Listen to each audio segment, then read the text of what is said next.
Hey YouTube, today we'll be showing you how we made this 4x8 concrete walkway using 5 2x3x8 studs, a little over 6 bags of 90-pound Quikcrete, and the total cost was around $68. By using 2x3x8s instead of 2x4s, you save on lumber costs and you also need less concrete, which means less 90-pound bags you'll have to lift and mix. Keep in mind this is a walkway and 2.5 inch depth is more than enough. Each 90-pound bag of Quikcrete fills 0.67 cubic feet. I put a link in the for the cubic foot calculator in the description. It said I'd need 8 bags, but I needed a little less because there were some high spots of road base when I was compacting the soil. I have the form that I used. We set it to the side here because we're going to lay some more slabs on that side, on this side, and then the front and the back of the fire pit as well. The first thing you'll need to do is create a box frame. I cut 3 of the 2x3x8s in half and ended up with 6 4-foot pieces. When you put the form together, you want everything to be 90 degrees. I bought this tool on Amazon and I'll post a link down in the description below, but it makes it easy to get all of your corners square every time. I went ahead and drilled pilot holes before I screwed everything together. I used star head screws with this Makita magnetic drill bit holder. I have a Milwaukee and a DeWalt bit holder as well, but this Makita has been my favorite so far. It's less than $5 shipped, so I put the link in the description below. The magnet's powerful, so you never drop screws, and it's easy to work with. I never have to worry about using my other hand to hold the screws in place.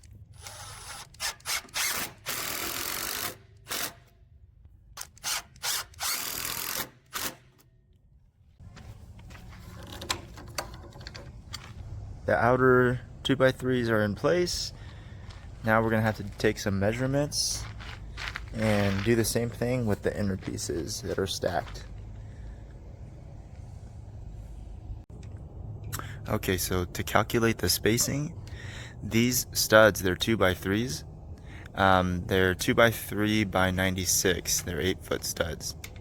So the distance between is about 93 inches, and since each stud is 1.5 inches wide, these are stacked here for 3 inches and another stacked for another 3 inches, so a total of 6 inches.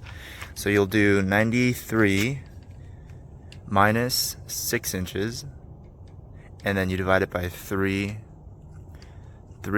concrete slabs, and it gives you 29 inches. So the distance between each section here will be 29 inches. This clamp, it's not wide enough to fit 2 studs, so what I'll do is I'll fit this first one in, that's 29 inches, and then I'll sandwich the next one right over there. Oh no! Right here, Olive. Hang on. What did you do? She's drilling the clamp.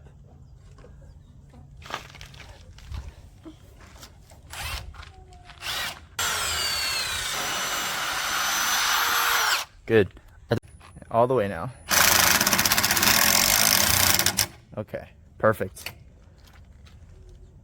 Good. Good job. All right, the form is done. Again, we used 2x3x8. We cut the 2x3s also in half, so they're 48 inches wide. We have 1 at the end, 2 in the middle, with a 29-inch gap, then another 29-inch gap with another 2 2x3 sandwiched together, and then 1 2x3. So now we just have to use some oil on the inside of the forms. We'll go ahead and clear this space out. We'll level it, we'll dig up a little bit of the soil or the dirt, and then we'll be ready to pour some concrete. We use this Easy Up all the time. We take it to the beach. I also use it on hot days when I'm working in the yard, and we love it because it's one of the few canopies that you can easily put up and take down with only one person. It's called the Easy Up Ambassador. It's definitely our favorite canopy we've used, and I put the Amazon link in the description below. I'm clearing the gravel and just pushing it back to the fire pit for now. Under the gravel, we have Class 2 road base, which was laid a couple of years ago, which is nice to pour concrete over, but that's not necessary.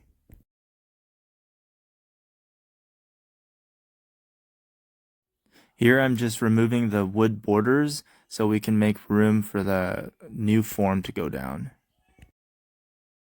The next step is to dig up some of the dirt so the concrete pavers or slabs don't sit too high.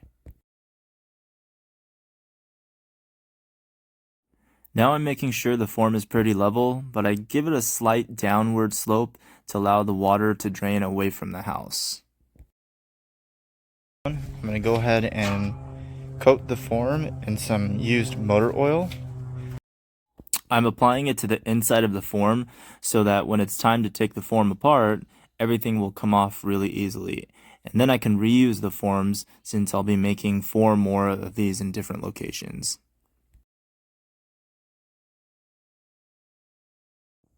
Olive is watering the base layer to prepare for the next step, which is compacting the dirt. I used a hand tamper since this is a small area.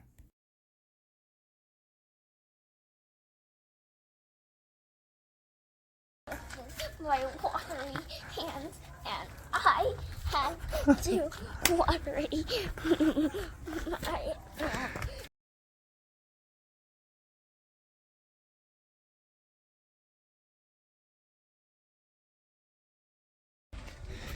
Alright, the form is oiled. We went ahead and watered the soil. We tamped it down so it's nice and hard and compact. And we're going to mix the concrete, but right before we mix and pour, we'll wet the soil down again because we don't want the concrete to dry too fast. You guys excited to pour some concrete? Yeah! Alright. It's going to be a lot of work though. Oh. Are you guys afraid of a lot of work?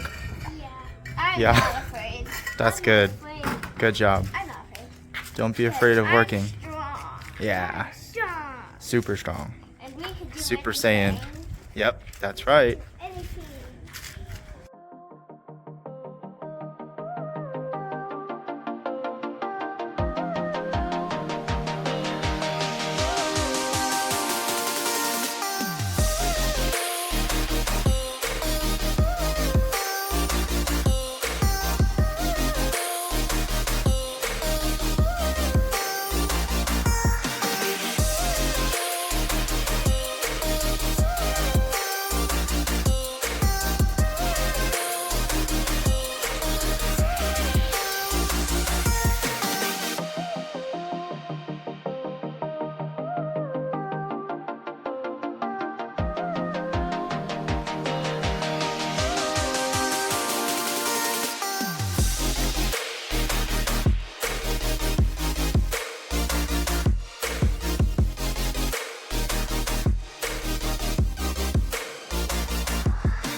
After the concrete is poured, I move a flat piece of wood back and forth, which is called screeding. It vibrates the concrete but also allows us to push the concrete from the high spots down to the low spots to get things even.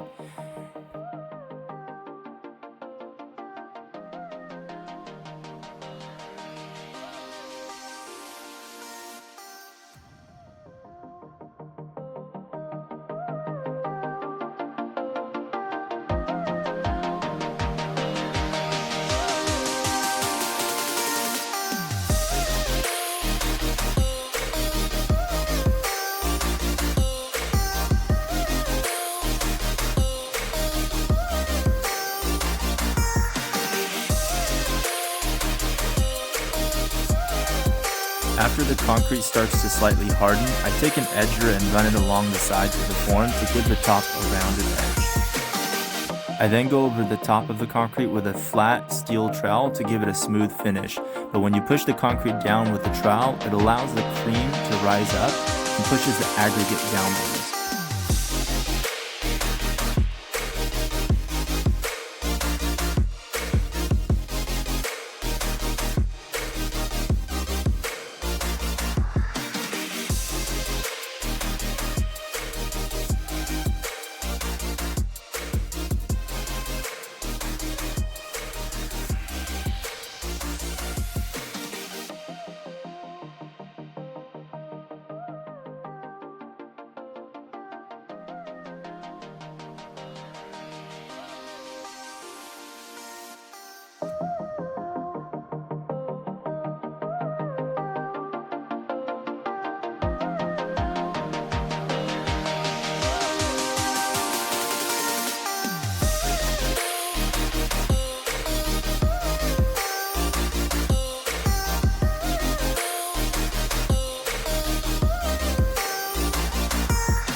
It's been about 6 hours since I've finished pouring the concrete.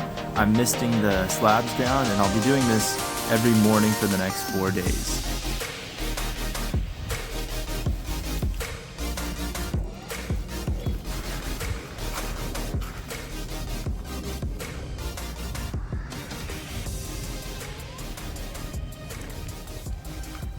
Hi guys. It's been 4 days and we're gonna take off the floor. Yeah. I had a little bit of trouble here removing the screws only because I have all this grass in the way, so it's difficult to get my Milwaukee impact driver back there. Nevertheless, we were able to get it done after fighting with it for a few minutes. By the way, I'm really glad we used the motor oil because after we removed the screws, the wood just fell right off. I posted a link to a concrete mixer on Amazon that's $175. If you have even one decent sized project, it pays for itself.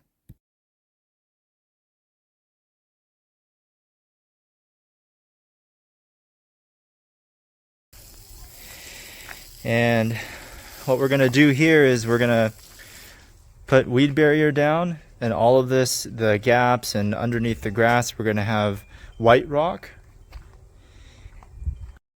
Thanks for watching the video. If you liked it, don't forget to click the like button, subscribe, drop a comment, and share it with a friend. Hope to see you on the next video. We have a lot more DIYs coming.